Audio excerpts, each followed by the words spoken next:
Welcome to the Coeur d'Alene Public Library and the 7th Annual Adler Lecture. Our program this evening is made possible by a grant from the Idaho Humanities Council, the state-based affiliate of the National Endowment for the Humanities, and is sponsored locally by the Coeur d'Alene Press, the Friends of the Library, who are providing the refreshments this evening, and CDA-TV. The lecture is being recorded and will be rebroadcast on CDA-TV. DVDs of the program will also be made available to check out from the library, and it will also be available at the library Facebook page. Dr. David Adler is president of the Alturas Institute, a nonprofit organization created to promote civic education and civil dialogue. He has lectured on constitutional issues here at the library since 2012. Dr. Adler has taught courses on the Constitution and the Supreme Court at all 3 universities in Idaho. He has held the Andrus Professorship at Boise State University and the McClure Professorship at the University of Idaho, where he held a joint appointment in the College of Law and the Department of Political Sciences. Previously, he was professor of political science and director of the Center for Constitutional Studies at Idaho State University, and he remains a lecturer at the University of Idaho College of Law. A recipient of teaching, civic, and writing awards, Dr. Adler has published in the leading journals in his field and has lectured nationally and internationally on the Constitution, presidential powers, and the Bill of Rights. He has delivered more than 600 public lectures throughout Idaho and writes frequent op-ed pieces for newspapers across the state. The author of more than 100 scholarly articles, essays, and book chapters, he has published widely on the Constitution and presidential power. His most recent book is The War Power in the Age of Terrorism, which is published in 2016. His writings have been quoted and cited by the U.S. Supreme Court and lower federal courts, political scientists, historians, legal scholars, and invoked by both Republicans and Democrats in the legislative and executive branches of the federal government. He has consulted with members of Congress from both parties on a variety of constitutional issues, including impeachment, the war power, and treaty termination. A frequent commentator on state and national events, his lectures have aired on C-SPAN, and he has done interviews with reporters from the New York Times, Washington Post, Wall Street Journal, Los Angeles Times, Newsweek, National Review, and many others, as well as broadcast news, including Fox, NPR, NBC, CNN, and BBC. Dr. Adler has served as a member of the board of directors for various academic, corporate, and civic organizations. Please join me in welcoming Dr. David Adler.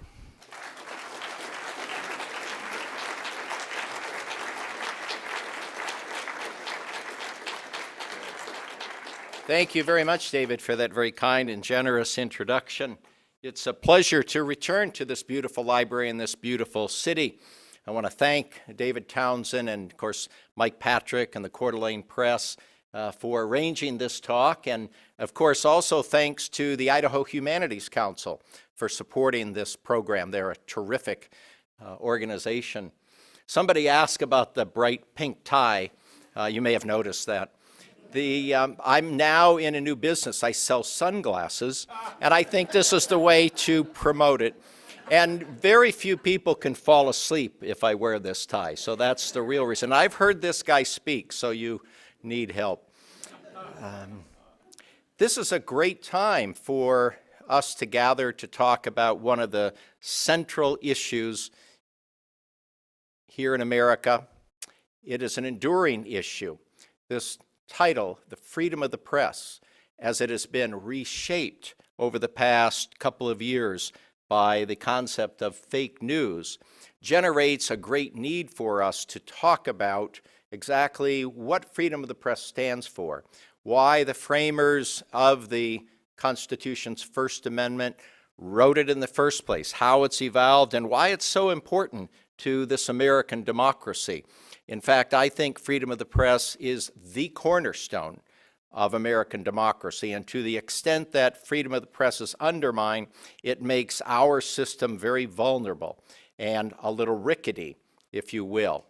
So when we engage in some questions later, and I have the opportunity to hear your views and hear your questions, I hope that we can engage in a genuine conversation about why freedom of the press is so important to us.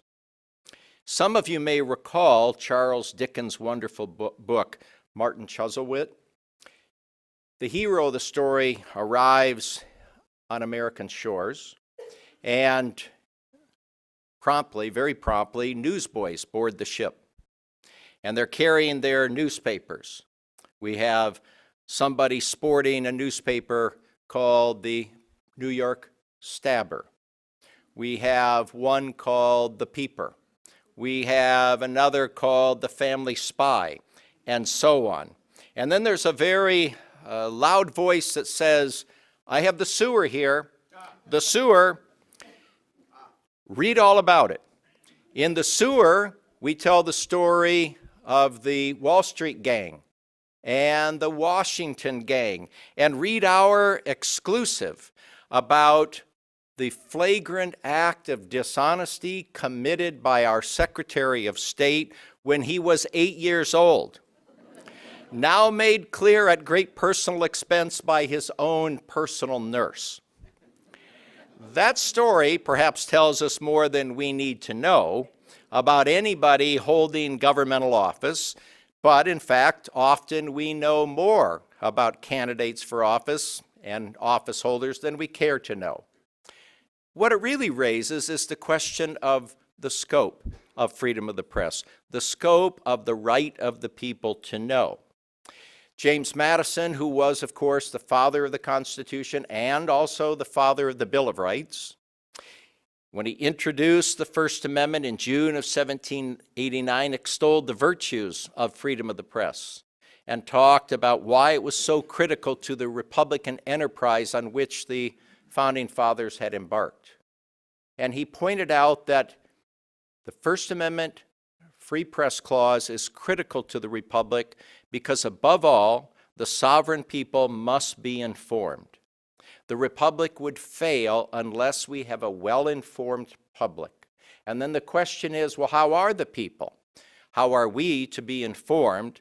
The answer is by a free, independent, alert, and aware press that is watching government very carefully to report on its measures, to report on its merits.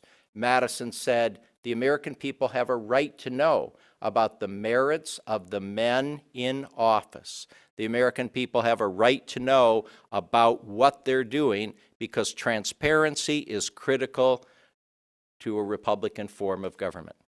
Madison, who was often very romantic in his discussions about freedom of the press, said, we need to give great credit to the press for all that the press has done to help us to overcome wrongdoing and errors in government. We owe the press a big thanks. Well, there couldn't have been a greater cheerleader of the concept of freedom of the press than James Madison himself. But what was interesting is, as much as Madison loved the press, he too would chafe at stories that were printed about him and his policies, just as his own mentor, Thomas Jefferson of Virginia, would on occasion wax eloquent about the virtues of freedom of the press and then turn around and raise Cain about particular news stories in which he felt he had been mistreated and abused. What we saw early on in the Republic, whether the words came from the mouths of Madison and Jefferson or even the venerable George Washington, was, yes, we absolutely need a free press, and yes, sometimes the press is going to get it wrong, but we cannot do without a free press. So important was freedom of the press to the Founding Fathers that they considered it more important than freedom of speech. Think about that for a moment. more important than free speech. And yet, that's saying a lot because we all recognize how really important free speech is to us. It allows us to express our thoughts, to share our views, to try to mold and shape public policy, affect the behavior of government in both domestic and foreign affairs, and to say that freedom of the press is indeed much more important than freedom of speech is to say a lot. Why is that? Because as Madison said once more, unless the sovereign people are informed, we cannot have a republican form of government. And so we learned very early at the dawn of the Republic that governmental officials would both praise the concept, the principle of freedom of the press, enshrined in the very First Amendment to the Constitution, and yet feel free to complain about particular stories. That's been the history of the relationship between the government and the press. That's been a familiar trend, indeed a great pattern, for well over 200 years. But ladies and gentlemen, not until the last 2 years or so have we seen a candidate for the presidency, and now the president himself, go to war with the press, not simply being content to complain about particular stories, as all of President Trump's predecessors have been wont to do, not simply complaining about the coverage of certain issues or certain policies, foreign and domestic, but President Trump has gone to an extreme, as you know, by declaring the press the, quote, enemy of the people. The enemy of the people. That's not a phrase that we're accustomed to hearing in the United States of America. The declaration that the press is the enemy of the people is a phrase torn from the pages of authoritarian leaders in the last century, named Stalin and Hitler and Mussolini. Not an American phrase. And so it's pretty frightening when we see the President of the United States declare that the press is the enemy of the people, that reporters are the worst kinds of people. Quoting him, his adjectives include scumbags. I don't know if that's a technical term or not. Scumbags, dishonest, liars, immoral, bad people. You've heard all of the adjectives over the past 2 years. We understand that President Trump, like all of his predecessors, Republicans and Democrats, conservatives and liberals alike, would find a basis for at least an occasional complaint about stories written about him or his actions, his administration, his policies, but to attempt to not only undermine, but to destroy the principle of freedom of the press is profoundly disturbing.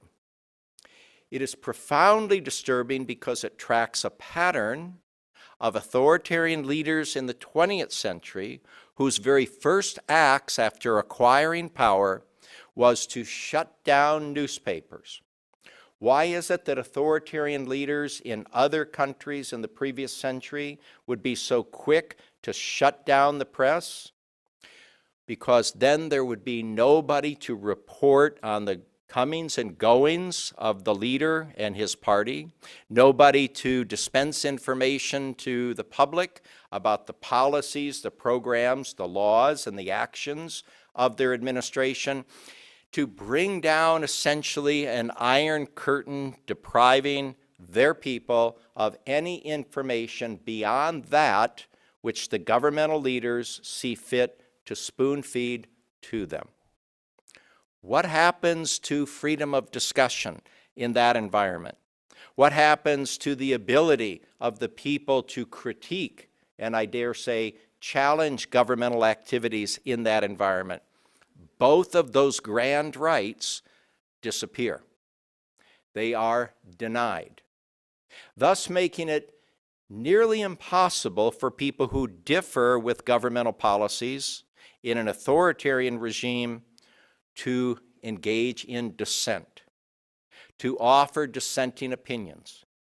Why is dissent so important in any country that wants to be a democracy? Because you can go all the way back to the ancient Greeks. who, despite their flaws, prized freedom of discussion and offered protection for freedom of exchange of ideas, because they understood that it's precisely because people engage in a candid, robust discussion and debate about ideas and policies that the people are able to affect change, able to bring to light errors in programs, bring to light flaws in programs, bring to light the warts that characterize certain laws and actions. And through the act of sanitizing governmental action by bringing the hot light to bear, that's how better government can be promoted. But if an iron curtain is brought down and darkness prevails, then those authoritarian leaders in Germany, in Italy, and elsewhere don't have to worry about those critiques. They don't have to worry about being challenged. Their power increases exponentially. I don't have to tell you that in that kind of environment, the next step, the very next step, is to begin to punish and imprison those who would try to report on the activities of the government. And then, of course, the next horrific step, to execute journalists and reporters, which, of course, Putin has been notoriously fond of doing. That's a very, very dark history. In another time and place, in the last century, in countries that America so opposed for their ideologies, for their practices, and their warlike behavior, that we went to war against them in World War II, a war fought by the greatest generation to preserve American values, ideals, rights, and freedoms. We didn't fight a war in World War II for any reason other than protecting democracy from fascism, protecting our freedom against authoritarianism, preserving our rights and ideals, because if we'd lost the war, we would have lost all of our precious rights: freedom of speech, freedom of the press, freedom of religion, due process of law, equal protection, all the great values and rights that have so long defined America. So when we think very seriously about the attacks on freedom of the press by other countries in the last century and what they led to and what they required of brave Americans, we recall the very rationale employed by the framers of our Constitution's First Amendment when they enshrined in the Constitution, Congress shall make no law abridging freedom of the press. Think about that for a moment, ladies and gentlemen. Men in power, and of course in 1789 there were only men in power deciding to take the bold action to say, we need a constitutional amendment that will limit our power. How about that? A Congress 230 years ago saying, we're going to write a constitutional provision here that says Congress shall make no law abridging freedom of the press. We are agreeing to a constitutional check on congressional power. We need the Fourth Estate to monitor our actions, to inform the people about what government is doing, and yes, provide a checking and balancing action. That's just one of the many, many reasons why we so greatly admire those who founded the nation and wrote the Constitution, because that founding generation had a profoundly clear awareness about what power does to people. The abuse of power is rampant. Every temptation to fall prey to the abuse of power. Absolute power corrupts, the framers understood. And so they recognized that in order to protect the American people, to protect the rights and liberties of the American people from a rapacious government, an abusive government, a Congress that might write laws that would undercut and deny their rights and liberties, They were going to impose a check upon their power. If you stand back and think about that high act, we might say, wow, it would be pretty darn good to have a Congress today that would not be so interested in protecting its own selfish interests, its own powers, its own pet projects, and instead, how nice would it be to have a Madison and a Monroe and an Adams and a Washington and a Hamilton who are writing the laws of the nation, engaging in self-abnegation rather than self-aggrandizement. Wouldn't that be something? Yes. Would that it were. So how did that work out for them? Their great experiment to enshrine in the First Amendment a guarantee of freedom of the press so as to check government and inform the people. It didn't start so well, ladies and gentlemen, because 7 years after the Bill of Rights was ratified, in 1798, when the United States was involved in a war with France from 1798 to 1800, our governmental officials lost their minds. It's often the case that governmental officials lose their minds in times of crisis, real or imagined. Congress passed the Sedition Act, which made it illegal to criticize governmental officials in a way that would undercut their reputations to the extent that they could no longer be effective in carrying out their powers and responsibilities. Under the Sedition Act, a number of people went to jail, principally Jeffersonian editors, that is, editors of Jeffersonian newspapers, because the party in power then, the Federalists, led by President John Adams, didn't really want to hear much criticism about the president or the policies or the conduct of the war. And so under the Sedition Act, as I say, editors of Jeffersonian-leaning newspapers were sent to jail. They also sent to jail a congressman from Vermont. His name was Matthew Lyon. While Matthew Lyon, Congressman Lyon, was in jail, however, his constituents elected him to a second term in office. That's how you serve 2 terms at once, in case you're wondering. Depending who you talk to, we're not sure which term is worse, jail or Congress. The point here is that Congress temporarily lost sight of the very essence of the Free Press Clause. But as you well know, oftentimes extreme actions serve to generate good remedies. President Jefferson pardoned those people who had been sent to jail, and for many years after, America was a much more healthy place to protect freedom of the press. In the environment of the early 19th century, and for some decades afterward, the very practice of a free press, of informing the people, served to create improved values on the part of the citizenry. That's only natural. If suddenly the laws and the theories undergirding freedom of the press serve to support vigorous reporting by the press, the American people are quick to recognize, by golly, we are the beneficiaries of a free press. We now know what is occurring in the Adams administration and the Monroe administration and what's occurring under Andrew Jackson. With increased information, we can be better participatory citizens in our grand system.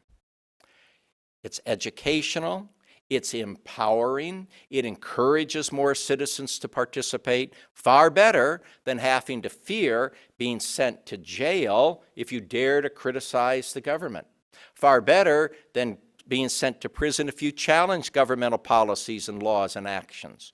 So the American people are feeling empowered, they are more effectively participating in the affairs of our democratic system, and the system is healthy.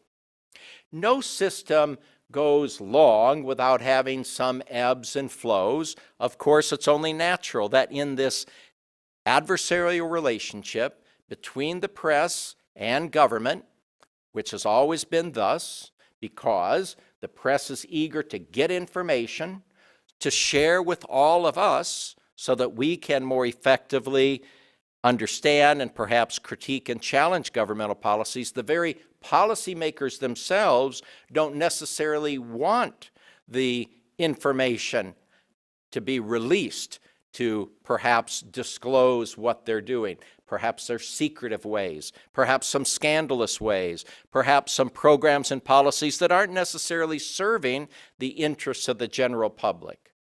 So that adversarial relationship, born at the dawn of the Republic, created by the framers, has gone through, as I say, ebbs and flows, and presidents, among others, have criticized the press for different stories. More than one president has asked, how come the American press isn't on our side? Why don't they write good news stories, good feeling stories about us? Presidents as different as John Kennedy and Ronald Reagan both complained to aides that the press should be on our side. Well, historically, the press has been on our side. Going all the way back to the Revolutionary War, you may be interested in knowing, at every major battle, some brave reporter or another was there to report to the American people about the nature of the battle and the outcome. Of course, many died, many were severely wounded.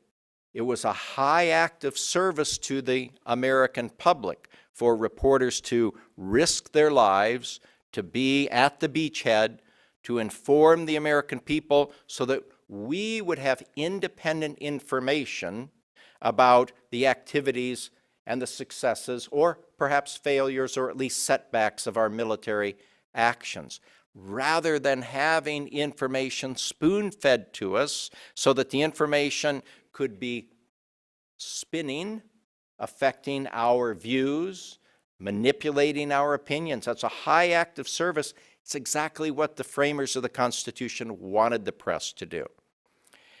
But when some stories run counter to the Pentagon's version, run counter to what the American president of either party would like the American people to know about the war, then we understand how presidents are going to be disappointed, perhaps angry, and complain, why isn't the press on our side?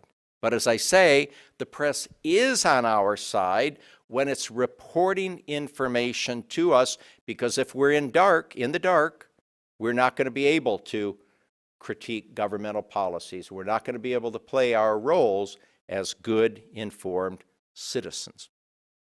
So, the American press has long done a superb job. It's not perfect. Like any other organization, mistakes are made, whether it's the medical industry, the legal industry, it's a scientific field, an engineering field. The press also, like all those other fields, has occasionally dropped the ball. There have been high points and there have been low points. Consider the great high points in American journalistic history.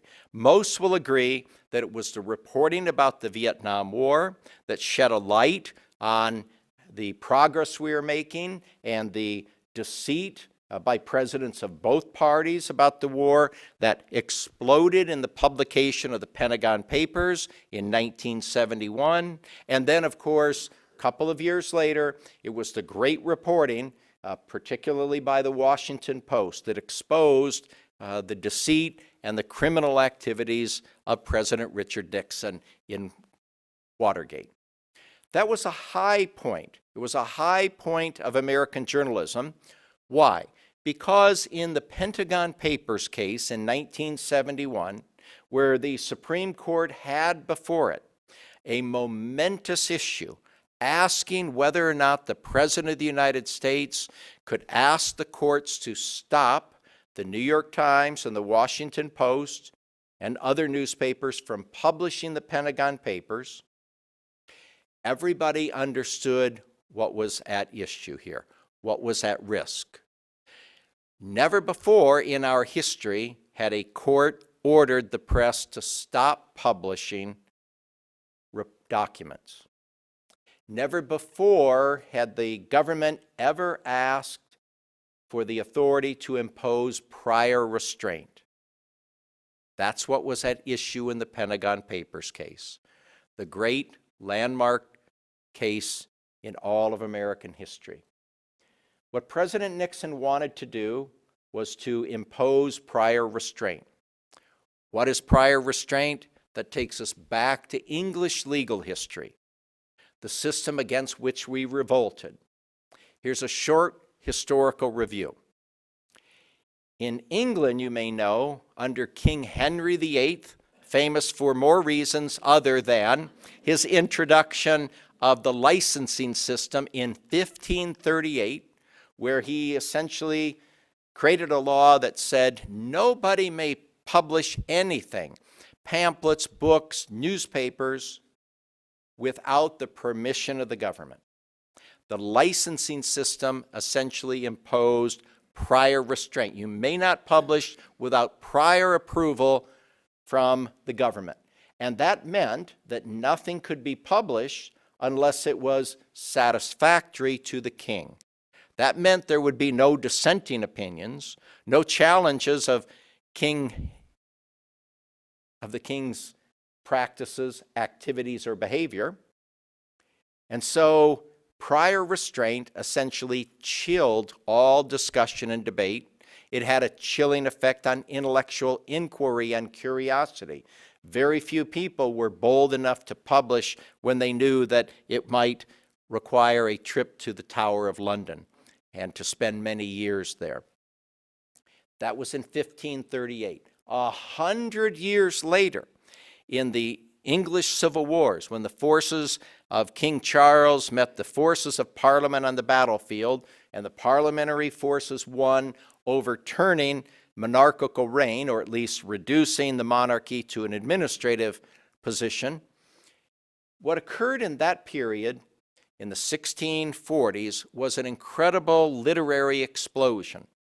Writers of all stripes and colors began to write about the freedoms that individuals should enjoy. Not only was it freedom of religion, it was freedom of speech, and yes, particularly freedom of the press. The great poet and essayist John Milton wrote in a wonderful tract, some of you may be familiar with it, it's called Areopagitica.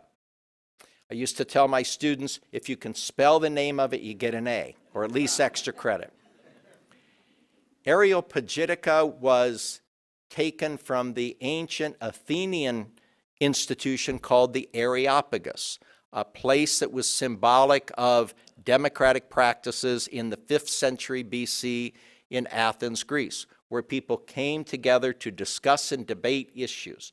It was the essence of democracy, people bringing different viewpoints and values and opinions colliding, because the Athenians were committed to the idea that if people engage in this kind of robust discussion and debate, that the effect will be better policies.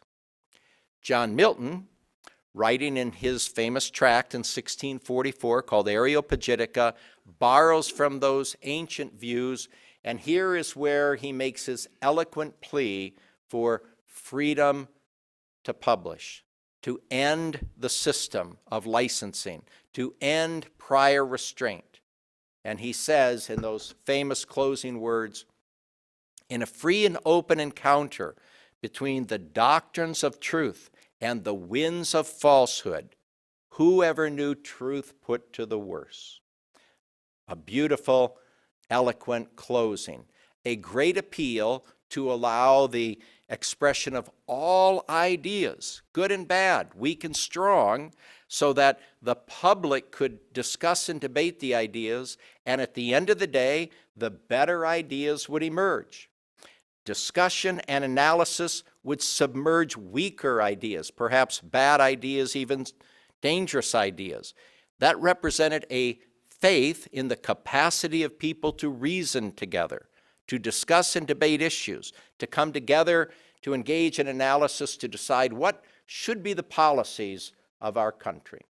If you ever wondered what is the soul of the First Amendment in our country, it is derived directly from John Milton, because those who founded our nation and wrote the First Amendment had read Areopagitica. It was the Bible to them when it came to the great importance of freedom of speech and freedom of the press to the very Republican enterprise to which they had just committed themselves. While freedom of the press would never truly take hold in England, because there was the conception, even though they got rid of the licensing system as a result of the English Civil Wars, there was nevertheless a much more narrow view of what constituted freedom of the press. And that was freedom of the press consists of the idea that you are free to publish whatever you want. You don't have to ask for permission any longer, but you will be held responsible for what you say. And that meant if you dared to criticize the government, you could be punished under the doctrine of seditious libel. What's seditious libel? Any kind of criticism of a governmental official that will undercut the reputation of that official and prevent that person from governing effectively. It might be saying something critical about their suit, about their clothes, about their ideas, about their family.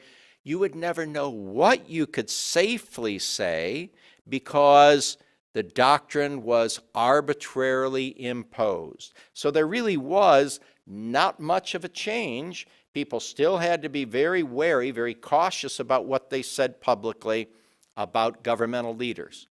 The framers of our First Amendment then were thoroughly familiar with English legal history, and when they wrote the First Amendment, they were committed to the idea of ending prior restraint and ending the practice of punishing people for what they said unless it actually represented libel. There could be no First Amendment protection for libelous speech or what we would call obscene speech or writings in the press that would inspire immediate unlawful violence. There were some categories of speech and writing in the press that would not receive or enjoy legal protection. But outside those few exceptional categories, the game was on, and Americans could be free to engage, as I say, in very candid, robust discussion and debate. That's why when President Nixon in the Pentagon Papers case sought to impose prior restraint, it sent a great chill through the newspapering industry and across America, because it wasn't just freedom of the press that was at stake, it would be the entire First Amendment. Why? Because, again, going back to Madison, without freedom of the press, the republic would collapse. So on that momentous day in June of 1971, when the case was finally brought before the Supreme Court, just 3 short weeks after the federal district court had heard the case. Talk about moving at light speed. 3 weeks from the federal district court to the U.S. Supreme Court, hard to move faster. And as you know, often it takes a couple of years before a case moves from the federal district court to the Supreme Court of the United States. Why did it move so quickly? The justices wanted to hear the case because they recognize what was at stake here in the United States. In a ringing endorsement of freedom of the press, Justice Hugo Black, who had been known as a great champion of free speech and freedom of the press during his long career, going all the way back to 1937, wrote a very eloquent opinion, and he reminded readers that the First Amendment was written to abolish the doctrine of prior restraint. And then he went on to say that instead of being condemned for publication of the Pentagon Papers, the Washington Post and the New York Times should be commended, because in exposing governmental deceit, those papers have done exactly what Madison and Jefferson and the other founders wanted the press to do: to lay bare governmental deceit and lies and scandal, to expose governmental corruption. Particularly, he wrote, in a war like the Vietnam War, where young men and boys are being sent 5,000 miles from home to die of foreign shot and foreign fever. That ringing endorsement of the importance of freedom of the press was not just an endorsement of freedom of the press for the sake of the press itself. It was a great victory for the American people, because freedom of the press, long known as, quote, the people's right to know, was critical, as we've said, to the people being well informed. What the court was saying is the American people have a right to know about governmental wrongdoing. They have a right to know when governmental officials are breaking the law or lying to the public, so that we can make our own judgments about the government. That great victory then, in the Pentagon Papers, reaffirmed the wisdom of Madison and Jefferson and Washington. When, just a couple of short years after that, the Washington Post began its intrepid reporting on what became known as Watergate, which would eventually play a key role in bringing down a corrupt president, the press was at the apex of its great achievements historically. Very few people would have guessed in the early days of June of 1972, almost a year to the day after the court's decision in 1971 on the Pentagon Papers case, which, by the way, was Justice Hugo Black's last opinion. He would be ill the rest of the summer. He would die in September. And so in many ways, his last opinion was an exercise in what we would call poetic justice. A man who had whose career had been defined by being a champion of free speech and freedom of the press, got to go out with that last legendary opinion.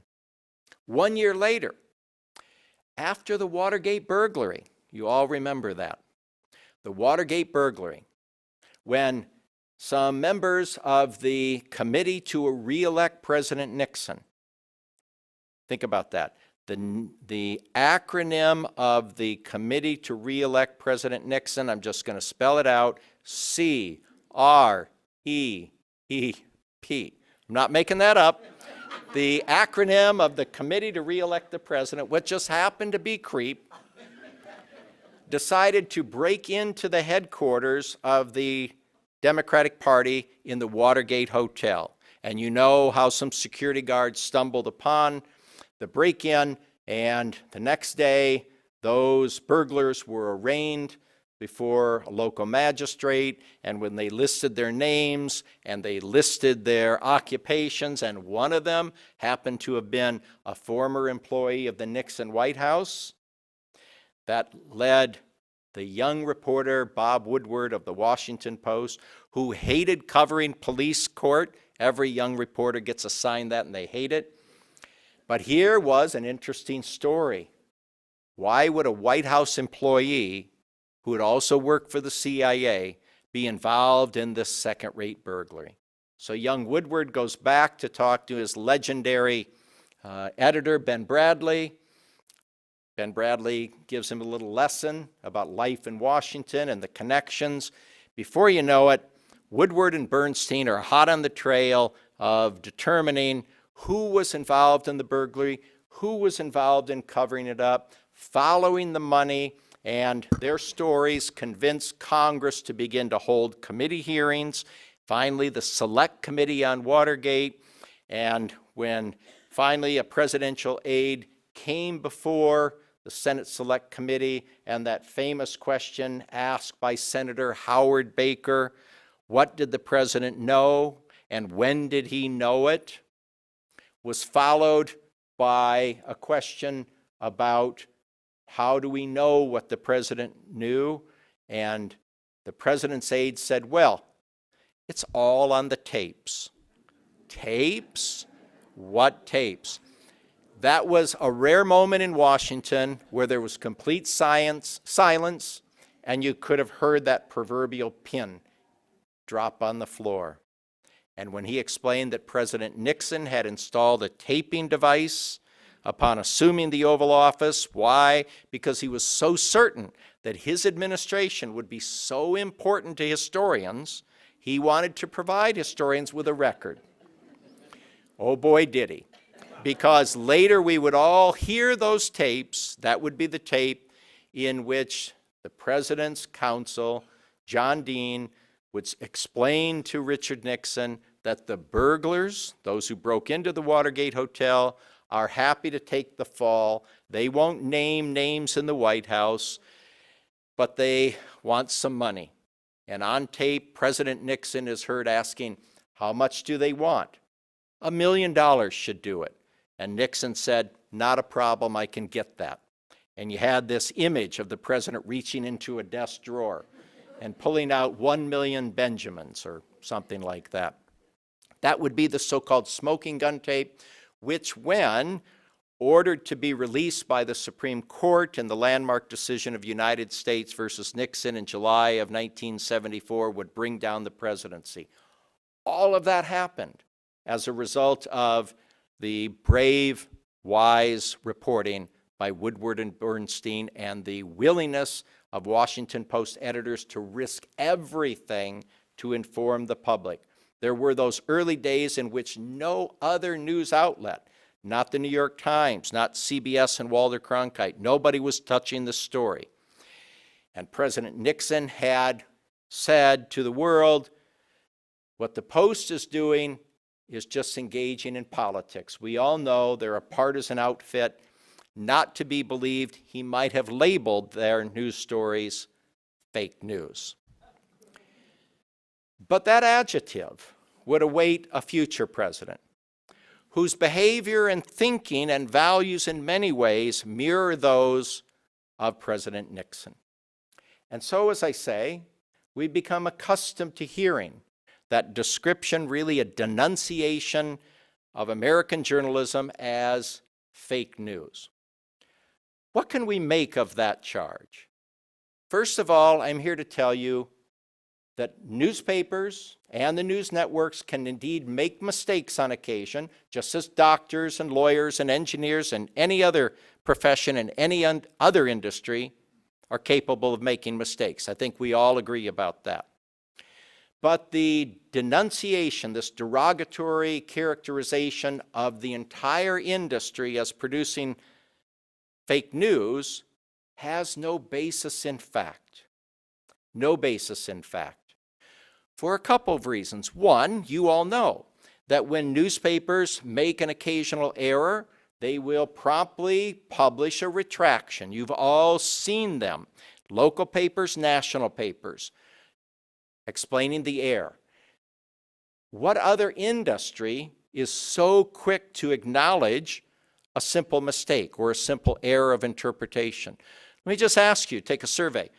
If you see a doctor and there's a misdiagnosis that leads to a grave illness or condition, is your doctor quick to say, my bad, I misdiagnosed it?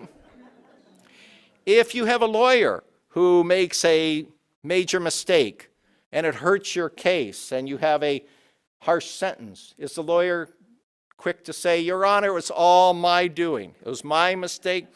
I don't think so. There are good men and women in all industries, but the very fact that the newspaper industry as a profession is quick to acknowledge its errors is a reflection of its genuine commitment to professionalism and the ethics of journalism. Now, what's that all about? Because people who work in the newspaper industry understand that their currency, indeed their only currency, is accuracy and credibility. They strive to get it right. They try to write stories, provide reports in the most intelligible, accurate way humanly possible. That's why we can look to the newspapers as a trustworthy source. Fake news cannot be an acceptable denunciation of an industry when professionally trained authors, writers, reporters are doing their level best to provide an accurate narrative. There's another built-in protection here that many across our country don't know about the newspaper industry. Any given newspaper, small or large, is not going to put a reporter's story into print as soon as the reporter's written it until another pair of eyes, the eyes of an editor, review that story. Look for facts. Raise objections and concerns. Is this really what you want to represent? Is this how you want to say it? And depending on the size of the newspaper, any given story may actually have to pass the muster brought by several pairs of eyes to the city desk, maybe the managing editor, other people, depending on the importance of the story. So we have built-in protections in the newspaper industry itself through the pursuit of credibility and trustworthiness, and secondly, through the structure in a newspaper. In another life, I was a reporter before I went into academia. So I know some of you are saying, oh great, he left one corrupt industry for another. So I have a little bit of experience here, a little bit of familiarity on both counts. The great fear we have when a high-ranking public official, such as the President of the United States, almost daily denounces the press as engaging in fake news, whether it's the quote-unquote failing New York Times or the bankrupt CNN or you name it. The great problem posed by that is if the American people begin to accept that crazy depiction, that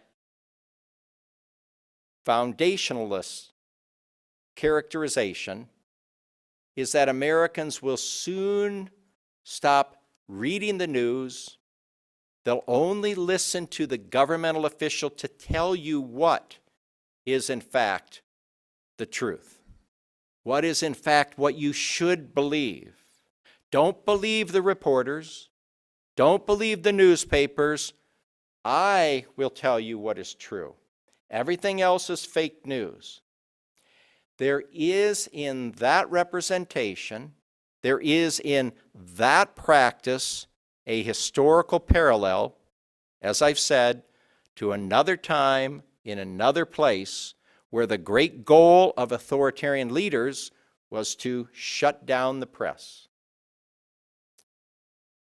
When that characterization takes hold and we lose the press, as Madison said, as the industry to provide us with information about our governmental officials that takes the measure of the merits and actions, and it serves to check the government. When we lose that press, that free press, then the cornerstone of our democracy begins to collapse. That's no exaggeration. In another time and place, in another century, that was the direct aim of governmental leaders. It certainly is the direct aim of authoritarian leaders around the world, whether it happens to be in Russia or Turkey or elsewhere, to not only censor the press, but to arrest reporters, send them to prison, and in some cases to execute them, to the extent that our governmental leaders imitate that behavior to any degree is profoundly disturbing, profoundly worrisome, because you and I could not enjoy the democracy in which we live. We could not enjoy the rights or liberties that we enjoy today without freedom of the press. So I, for one, am angry when I hear demagoguery about the press. It should rather be the case that this president or any president, like any other citizen, might find cause to say, I don't like the way the New York Times published the story. I don't like the portrayal of my policies or actions in this case. Leave it at that. Because what we can count on at the national level is the great national newspapers will compete with each other to provide the better narrative, because then they win prizes, they win plaudits, they win trustworthiness. Their credibility is on the rise. But to denounce an entire industry as fake news is to denounce democracy itself. I hope that we'll all draw that parallel. An attack on freedom of the press is an attack on our democracy. An attack on the First Amendment right of a free press is an attack on our right to know. The denial of the freedom of the press is a denial of the information that we will receive to judge the very person attacking freedom of the press. Thank you very much.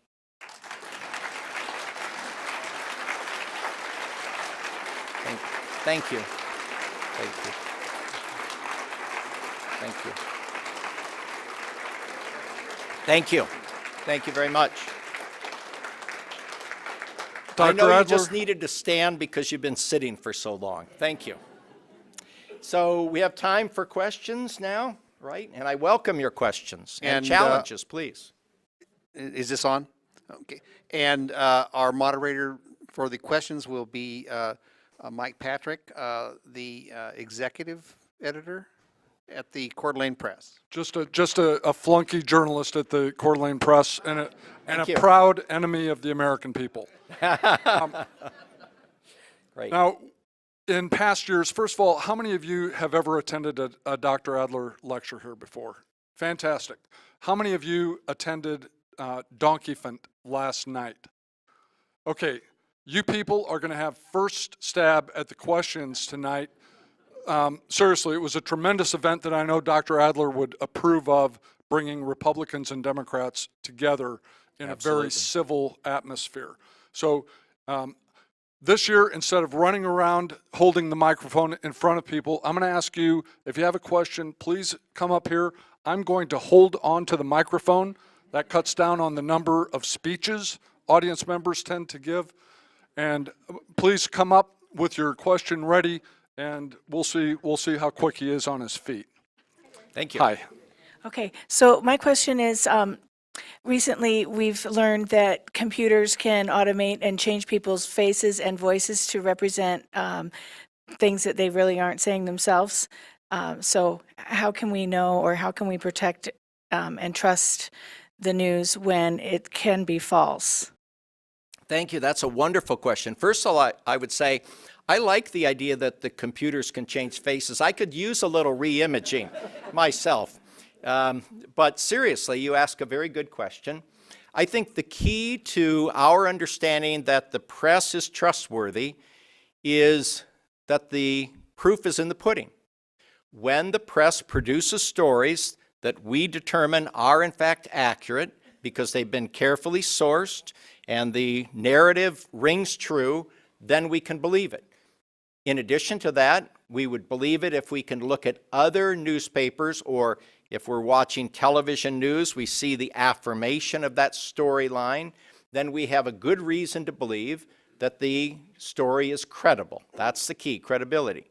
If we find that the narrative is in fact seriously challenged by another newspaper or another network, then we get to do the work of citizenship. We get to compare what's represented over here by networks or newspapers as opposed to what's represented over here, and we get to use our critical intelligence to ask ourselves, does this pass the smell test?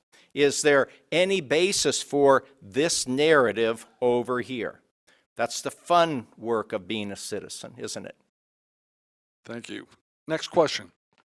So how do you have freedom of the press when all the press are owned by the same person and the leading advertisers are all pharmaceutical companies that will not allow stories that run counter to what their agenda is? That's an excellent question, very well-informed question. Thank you. So going back roughly 30, even 40 years ago, Americans were justly alarmed when cities lost competitor newspapers. Instead of having 2 or 3 great newspapers in big cities, that allowed the consumers to read different narratives, if they were different, to compare and contrast. That began to worry those of us who want to rely on the press for the source of the information. And then B, as more corporations more corporate chains began to buy newspapers, there was more cause for concern in two ways.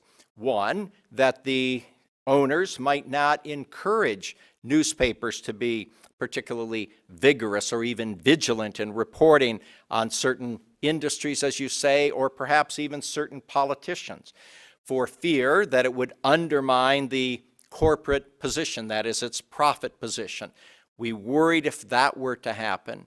And second, and so that would mean, would it have an influence on the journalistic side, on the news gathering side? And there were many stories done about that, whether it happened with a change in the ownership of the LA Times or the Chicago Tribune or this network or that network. Those are legitimate concerns. So here's the key. At those papers, and you might, when you talk about the owner being a single person or even a family, let's use the Washington Post and the New York Times as the prime examples. The New York Times has long been owned by a single or extended family, the Sulzbergers and other heirs.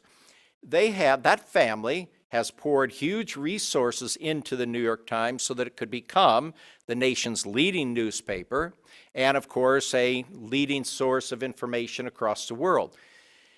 And they did it with the right motive. That is, that their great guide would be, how do we improve the dissemination of public knowledge? And you've seen the mantra on the top of the New York Times, all the news that's fit to print. On occasion, when the Times has not been willing to pursue a story, then we can wonder, we can raise concerns, our hackles may go up. That's what happened in the early days, for example, of Watergate, as I mentioned earlier, when it was the Washington Post going it alone. The Times didn't quite buy it. It took several weeks, even a month or so, before the Times was willing to join the Post. We could say then at that point maybe the Times let us down. Similarly, the New York Times and all the papers let us down in the immediate aftermath of 9/11 in 2001. If the Times and the Post had reached the apex of journalistic integrity and achievement through their coverage of the Pentagon Papers and then Watergate, they dropped the ball. The press dropped the ball after 9/11, failing to critique or to take seriously the representations by President Bush to justify the invasion of Iraq, when in fact within a year the White House retreated from its two rationales. The papers were not all over the administration raising questions. When the Bush administration engaged in torture, the press didn't report. When we learned that the Bush administration had been engaging in illegal wiretapping for a time and then learned that the press had not reported that, we understood to a degree that the press, to borrow from some earlier remarks, truly felt it was on the American side. It was pro-America, anti-terrorism, and so it wanted to support the administration. It was human, we would say, but from the standpoint of being citizens, eager for truth and facts, we regretted that the major newspapers were not doing a better job.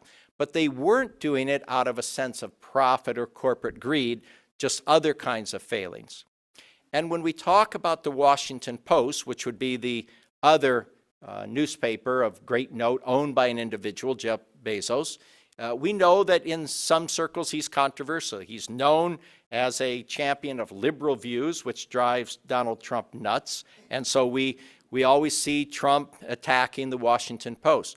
The ownership of that paper by Jeff Bezos, however, has been a godsend because he has poured resources in, and the Washington Post and the Times have been very good about publishing stories about the activities of Donald Trump and his administration and so forth in the way that we expect the press to cover the administration, whether it's of a Republican administration or a Democratic administration. So I appreciate your question. It's very good. We can't always be at ease with those concerns.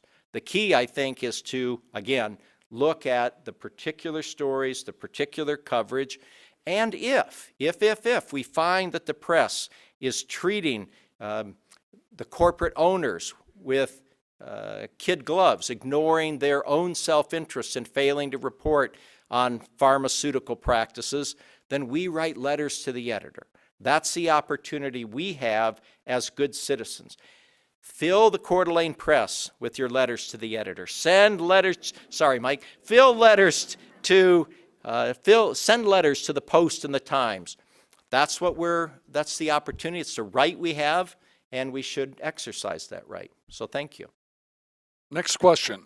In this age of technology where most folks are running around with a computer in their pocket, what percentage of the electorate do you think is getting their news from Facebook and Twitter?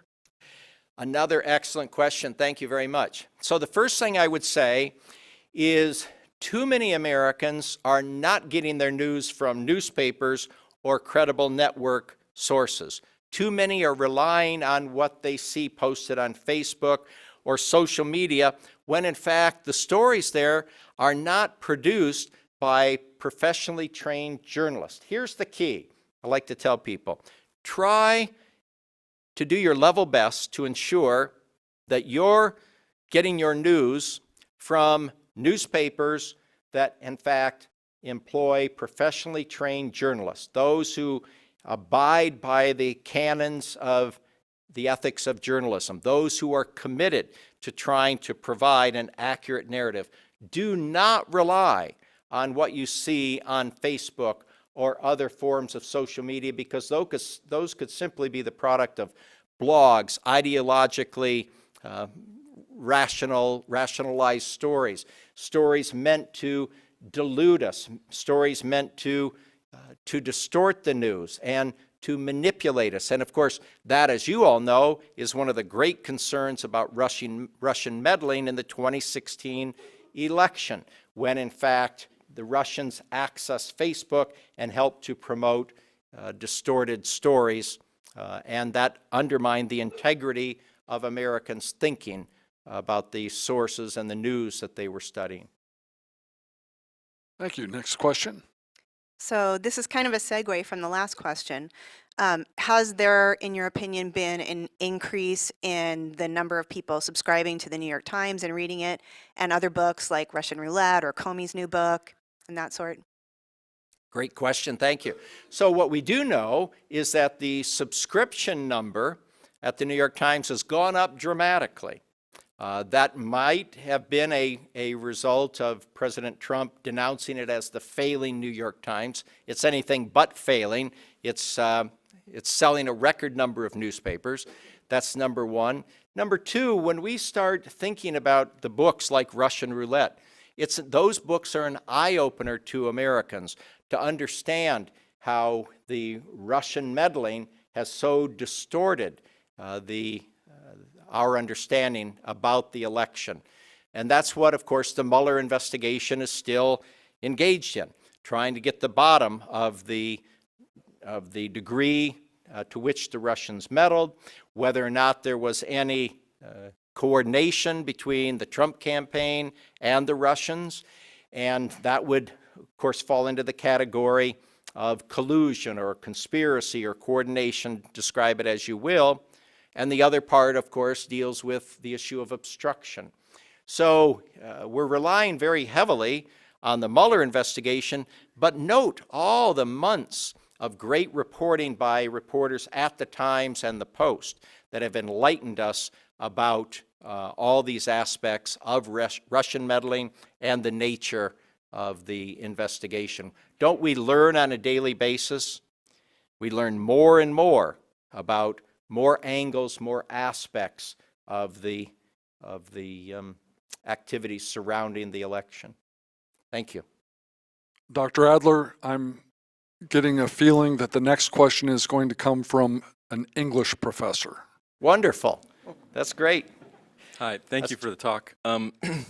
It's been said recently that Democrats and Republicans and Americans in general are perhaps more split, more divided than ever before. I'm wondering if you could comment on that and what you think the role of the press has been in that. Yeah, that's a very fine, important question. As a matter of fact, it does seem as though the electorate is more divided than it has been perhaps ever, maybe since the Civil War. I think that's probably a fair statement. And how to explain that division? I think there are a number of factors. One, the role of social media, the fact that people are getting inaccurate stories and narratives that reflect manipulated news and efforts is a real problem, thus misinforming the public. It's a campaign in disinformation, actually, is a problem. Secondly, the other problem is too few people get their primary news from credible, reliable news sources such as newspapers and particular networks. The other factor, and this is the frightening factor, is that some politicians have been able to exploit the frustrations and the fears and concerns of members of the electorate, the American voters, for their own cynical political gain, even when it has involved acts of demagoguery. And too many Americans, you can tell this from the polls, too many Americans have bought into this cynical exploitation of their fears and their concerns, and that maintains a certain degree of division within the country. How to overcome that is a real problem. We don't know if this division is merely transitory, is it temporary, or is it permanent? The longer this division lasts, the more difficult it's going to be to elect people to Congress who can engage in compromise solutions, and compromise, of course, is the engine of democracy. The more that the public is alienated and polarized, it stands to reason the people they elect are going to continue to be unwilling to discuss with one another reasonable ways of trying to strike compromises, and that would lead us to the continued frustration because we don't have a Congress that is actually tackling in a serious way the real issues that are affecting our quality of life, ranging from health care to other issues, and of course, great questions of foreign policy and national security. So this is, I really appreciate that question. This is a very grave moment in American history where cynical politicians are exploiting the fears for their own gain. What other remedies? Let me toss out a couple of my favorite long-term remedies. I want to take money out of campaign politics, that is, private funds. You like that? Let me just think of this. This is going to be really inspirational. Money is the root of all evil. It just came to me right now. It's really bad. I'm sorry. The truth of the matter is that private funds are poison to our campaigns and to American politics. If we could remove private contributions and substitute publicly financed campaigns, that would eliminate the possibility of a few individuals or organizations to control the voting habits of members of Congress. It would also open up the entire system so that average, ordinary people would have the opportunity to more effectively raise their voices and influence politics. That would be very, very healthy. And then let's see, this is a Thursday night in mid-May, so this is one of those weeks where I'm going to endorse the idea of term limits. I flirt with term limits every other week. Maybe next week I won't, but this week I like it because as the founders recognized, the longer people are in office, the more likely it is that they're going to abuse the office for their own self-gain. They're going to engage in self-aggrandizement. And despite the fact that term limits is not free of problems or warts, there are a good many problems, I think that our systemic problems are so great that without publicly financed campaigns and without term limits, I don't know how we move beyond the miasma which has so afflicted our system. Thank you. Steve? Dr. Adler, would you comment on Sinclair Broadcasting and the assembly of chains of television stations with the apparent endorsement of the regulators and then using their story as local news on almost 100 television stations around the country? Yeah, thank you, Steve. That is a great question because we just saw what that happened, what happened and what that meant a couple of months ago, maybe more recently. You all know that local news anchors were reading the story spun from the home office. And that is deeply dispiriting for a lot of reasons. One, it goes back to the good question asked earlier about what happens when a corporation owns newspapers or networks, and I answer that question in light of a certain set of values.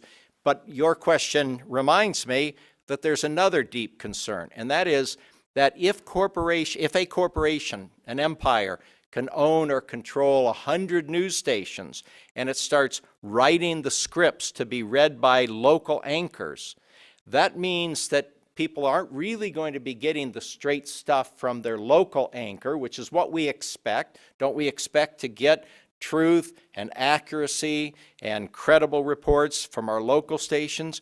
And if the anchors don't say, well, I'm reading this from the home office back in Omaha or wherever it is, then we're going to be misled. And I don't like the political influence that power carries with it, because then you have the opportunity to control the message, to spin the message, and that's why, again, we need governmental regulations of the networks. And what we found, of course, under President Trump's appointments is a real retreat from genuine regulation of those industries which have long been regulated for the public good. If the president can appoint a majority of people on those commissions that control life for the networks, then we fall prey to one or two corporations owning 100 networks, 100 news stations, 200 news stations, most of the radio stations. Then it becomes rather like state media. That's a harsh term, but you all understand in Russia there's no such thing as a free press. It's state media. The more that there is a network that is essentially promoting the views of the administration, or the more that we have a corporation owning 100 radio and television stations, the more we're getting that official message. That's not freedom of the press. So I'm very concerned about that. How do we remedy that? That can only be done at the ballot box. If people vote in other people who would in fact change those regulations, which are now consolidating power, concentrating power ever more in the hands of a few. Thank you. Thank you for an invigorating talk. Excuse me, when I'm a member of the public trying to look at news agencies and reporting agencies and decide which ones have what kind of bias and what kind of reliability, and I want to ascertain what a rating system is that's reliable, is there a place to go that I can look at that you would trust or suggest that would tell me, well, at present, these news organizations have this particular bias or this, this bias and this reliability, so that I have some way of guiding myself as I try and gather my information sources to make informed decisions. Thank you very much. I appreciate that opportunity.